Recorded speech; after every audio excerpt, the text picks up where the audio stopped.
The history of our ranch here in Greenwood County, Kansas, started when a young man immigrated from Northwest England and came to the United States. And after the Civil War, he moved out to Kansas and had a homestead. And he called his new homestead Dalebanks after the farm from which he came from in Northwest England. In 1967, I was about to graduate from Kansas State University, and I applied and was accepted to graduate school at the University of Maryland. Well, that was during an era with a little thing called the Vietnam War. So instead of staying on the ranch or going to grad school, I ended up in the Army. After a year and a half, able to get out, and decided that I was too old to go to grad school, and decided I wanted to come back to the ranch. So Carolyn and I came back to my ranch in August of 1969. Tom and I met at K-State during our sophomore year.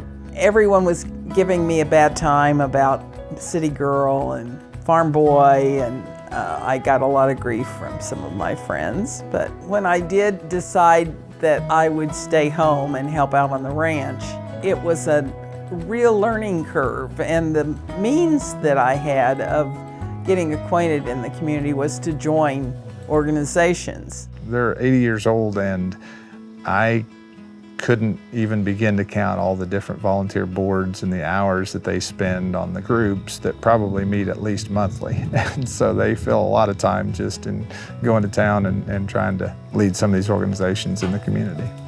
You had to be involved because that affected your livelihood and your social ability in a small community.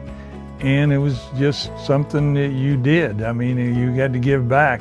One of my favorite things that has happened was when Tom was on the American Angus board.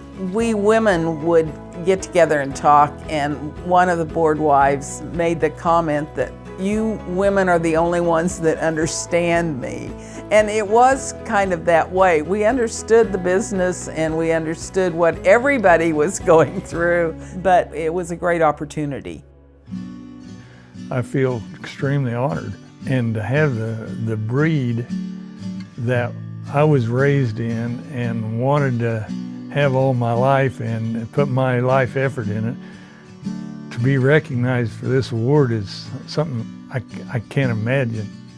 When Mark McCauley called me, I thought he was joking with me or something, because only old people get this award, and I was much too young for it. I've told people in the past that we don't do anything on our operation any really unique, but we have seized some opportunities. When the opportunity was there to participate in the early work on synchronization, our herd was there. We did some of the very earliest work on that. When the association needed data, we tried to input the data. We pushed for some of the EPDs we have now, from birth EPDs and Cavanese to foot scores to longevity. We've pushed hard for that over the years to try to develop the tools that we now have, and it's been a real game changer for us and for our customers. So I'm proud that we were involved, although I think it was a small bit that we played. Mom and Dad have always said that they're in the cattle business, but they're really in the business of raising kids. And I guess I have morphed that into that our most valuable product that we produce on this ranch, on anybody's ranch, is that next generation of youth. I've always enjoyed the fact that the kids knew what their parents did for a living and could be a part of the operation. I'm in the stage of life where I guess I'm somewhat retired, and I get to watch the next generation and the next generation do their thing, and I guess sit back and admire what they're doing and feel proud of what they're doing, advancing our herd and providing a product to our customers.